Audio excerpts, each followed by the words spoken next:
Bueno, henos aquí ya en la cuarta, en el cuatro videitos sobre el tema de responsabilidad del Estado.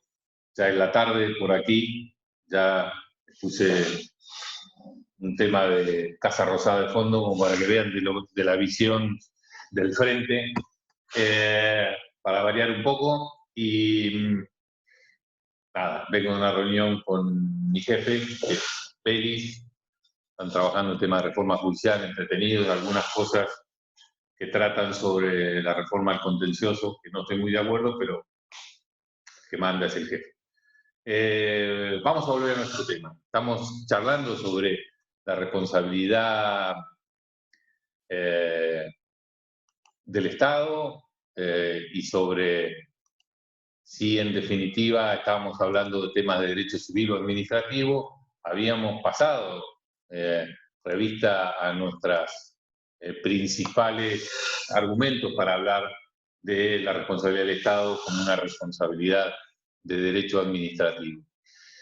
Habíamos dicho que el Estado, con los estados provinciales habían legislado una cantidad muy importante de temas vinculados a responsabilidad del Estado.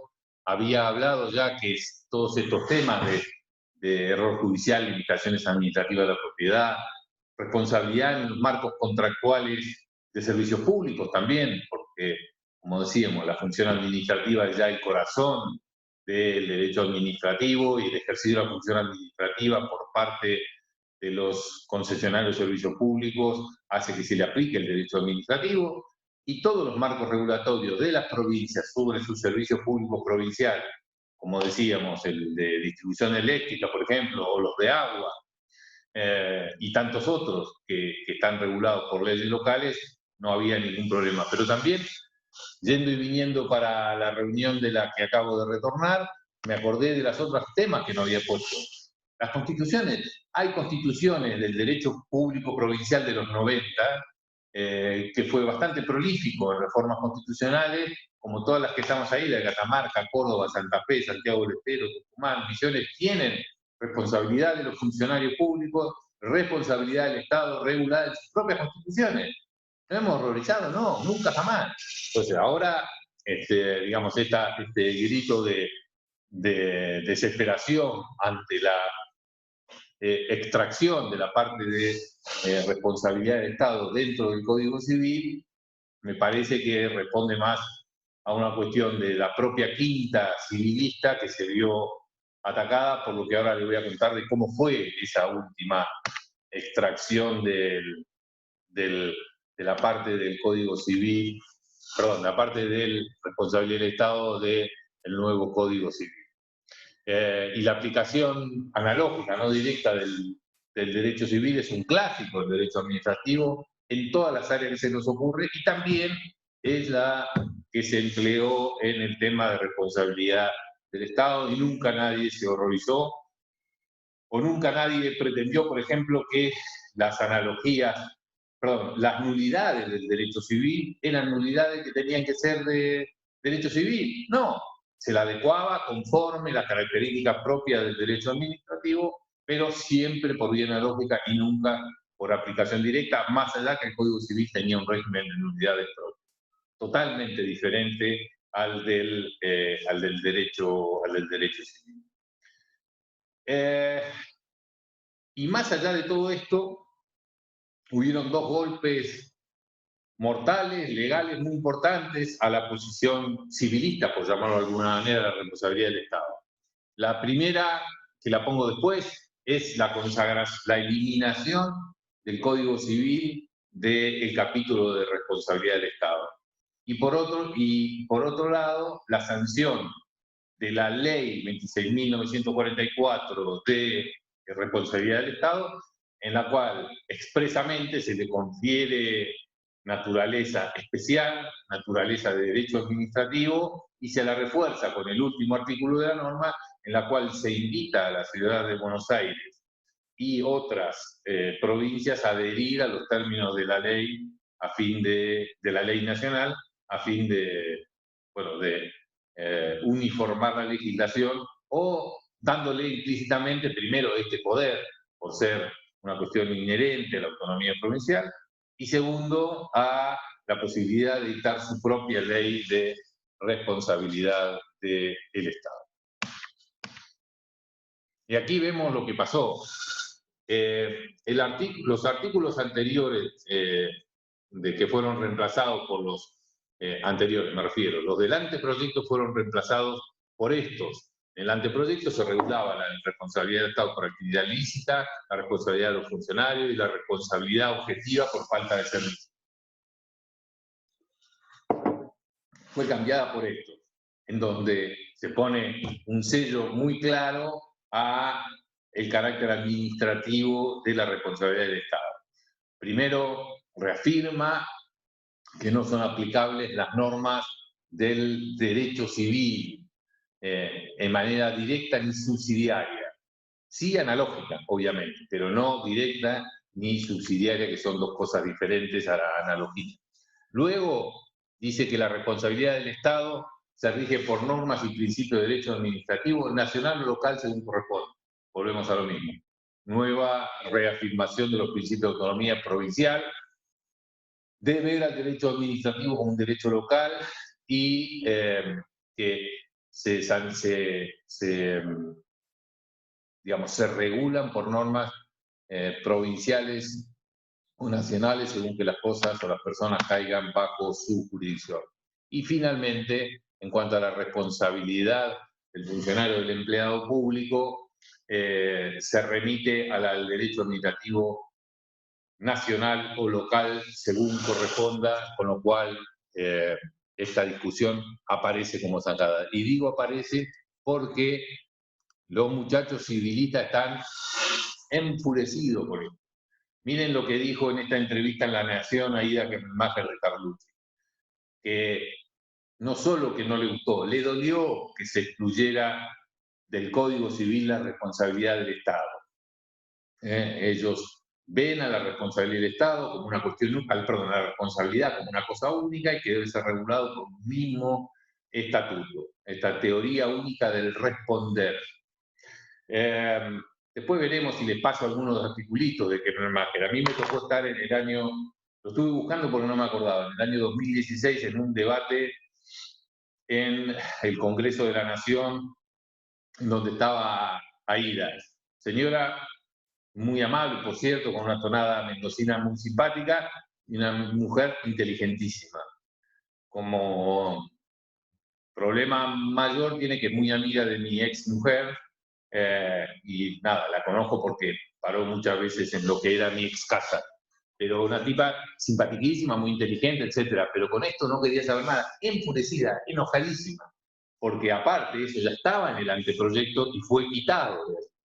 Y encima ella sabía que alguna cosa había tenido yo que ver porque junto con algún otro administrativista de la provincia de Buenos Aires fuimos a verlo al entonces ministro de Justicia de la Nación, que a su vez habló con la presidenta de la Nación en aquel entonces para decirle sobre este tema y advertirle de los inconvenientes que podía tener, y fue retirada a último momento del proyecto. Así que en esto no fue buena perdedora, estaba enojadísima doña Aida. Vamos a ver, como dije, como me refería la otra vez, con la mayor objetividad posible. Ya todos se han dado cuenta de qué lado del mostrador estoy en relación a esta discusión, a ver qué se puede decir de esto. Yo, sinceramente, como les digo, me parece que el tema de la autonomía provincial es tan fuerte y que esto responde a una necesidad de darse sus propias instituciones por parte de las provincias y por el reconocido carácter local de derecho administrativo, que no me parece que dé para demasiada discusión. Pero vamos a ver qué es lo que dice. La cuestión obligacional entre acreedor y deudor la establece el derecho de fondo, dicen los civilistas. Y en este aspecto, la Corte, y ahora vamos a tratar de acordarnos, porque hay un fallo famosísimo, el fallo Filicrosa, que habla sobre relaciones tributarias. Yo trabajé en AFIP y trabajé en ARBA, en mi provincia, así que este es un tema muy caro a mis sentimientos también, y que también siempre que hemos podido hemos discutido, que sostiene esto, que el régimen que regula las relaciones sustanciales entre acreedor y deudor es competencia exclusiva y excluyente del Congreso de la Nación y por lo tanto derecho común. Y digo relaciones sustanciales y me refiero al fallo Fincrosa de la Corte Nacional, porque ustedes recordarán que el fallo Fincrosa hablaba de temas vinculados a la prescripción de tributos provinciales y decía que no hay otras prescripciones que las prescripciones que establece el Código Civil, decía entonces el fallo Fincrosa. Cosa también enteramente dudosa, aún en boca de la Corte, sobre todo, por lo que vamos a ver. ¿Por qué? ¿Por qué es dudoso? ¿Por qué es raro? ¿Por qué nos tiene que llamar la atención? Porque se les reconoce, porque no podía ser de otra manera, que las provincias tienen la facultad de crear sus propios tributos provinciales. Lo pueden crear. Ahora, por un principio de paralelismo de competencia, no es razonable que aquel que crea determinada obligación, en este caso una obligación tributaria, tenga el derecho y la posibilidad de decidir también cómo se extingue esa obligación. ¿Por qué tiene que recurrir al derecho civil para hablarnos de cómo tiene que extinguirse una obligación, en este caso por prescripción? ¿En qué estamos hablando las relaciones sustanciales entre acreedor y deudor? Si una provincia puede crear un impuesto, no puede establecer también cómo se extingue esa obligación. Bueno, los que están del otro lado del mostrador dicen, bueno, lo que pasa es que con este criterio las provincias podrían establecer periodos prescriptivos sumamente extensos o podrían establecer sistemas de interrupción o suspensión de la prescripción totalmente irrazonable. Bueno, impúgnenla por irrazonable, por contravenir el artículo 28 de la Constitución Nacional, de ser manifiestamente inequitativo. Recordemos que el inciso 28 del principio de razonabilidad habla de la adecuación de medios afines, habla de, en definitiva, y como dice en su célebre libro La razonabilidad de las leyes, Linares, ya de los 60, que tiene como un sustrato de justicia en lo que establecen las legislaciones y las legislaciones provinciales. Bueno, revísenmelo por ahí, vayan con un recurso federal, impugnen la constitucionalidad por esta vía e ingresen a la Corte Nacional para discutirlo, pero que no me digan que no son facultades propias de las provincias. Reitero, fíjense que aquí les puse este argumento de la Corte. Relaciones sustanciales entre acreedor y deudor es competencia exclusiva y excluyente del Congreso Nacional por imposición del artículo 75, inciso 2. Es un tema complejo y, de hecho, las provincias, la provincia de Buenos Aires en particular y sus cortes, han resistido con uñas y dientes este principio del fallo Fincrosa porque claramente cuestionan la misma legitimidad del establecimiento de tributos y de obligaciones por parte de los estados provinciales. Y lo que dicen estos sustancialistas de la teoría unificada del daño y de la reparación del daño, que dicen que no importa quién hace la persona, sino que se ocasiona un daño y ese daño debe ser debe ser indemnizado. De igual manera, cualquiera sea el autor de ese perjuicio. Entonces, eso es lo que los obliga a trabajar en este tema. Hay un artículo de Alterini, que les traigo algunas partes de aquí, que dice que hay dos argumentos. Uno, que las jurisdicciones provinciales no establecen cuáles son los principios de la responsabilidad del Estado. Y por otro lado, que aunque esté regulada en el ámbito local, las regulaciones pueden diferir y generan situaciones de desigualdades que entran en colisión con el principio constitucional de igualdad ante la carga pública y en la reparación del daño. Muchachos, yo me pregunto, claro que va a haber diferencia. Claro que hay cosas que son sustancialmente distintas, pero porque estamos en un régimen federal. El Código Civil francés está pensado para un Estado unitario como es el Estado francés. Entonces, traspolar estas ideas a la República Argentina con un Estado claramente federal no tiene mucho sentido. Y hablar que eso implica una desigualdad, pero claro que implica una desigualdad, porque cada provincia tiene legislaciones diferentes. Ahora, ¿implica esta desigualdad una violación del artículo 16?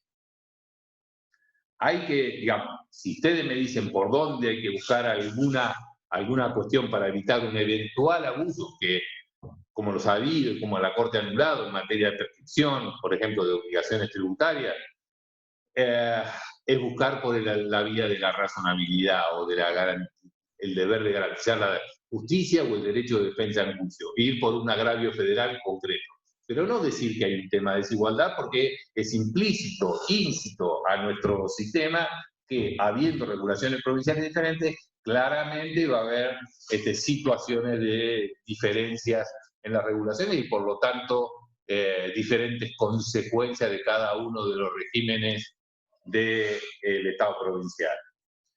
Vamos al argumento preferido de Kemmelmacher de Carlucci.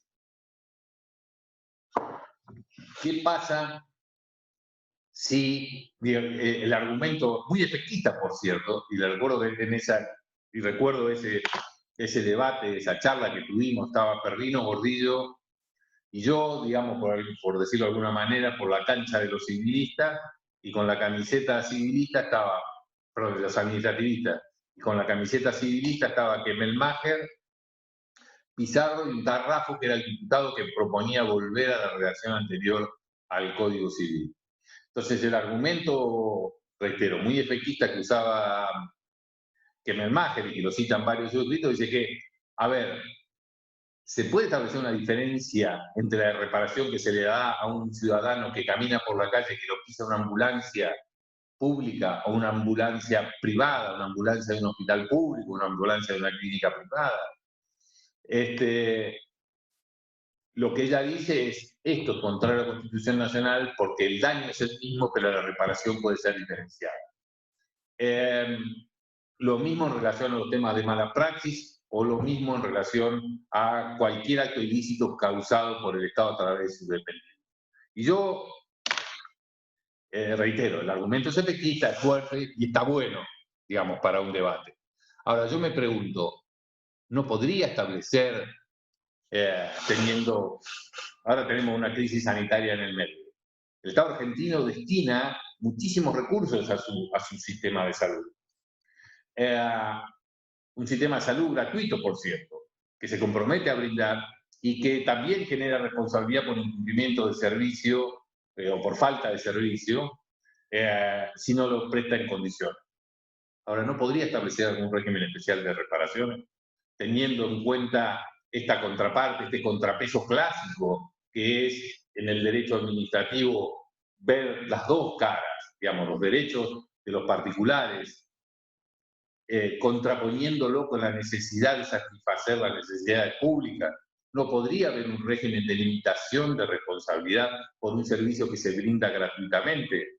Limitación de responsabilidad que por otra parte no está en el ámbito privado, porque bueno, se supone que allí se está persiguiendo un fin de lucro, etcétera, etcétera.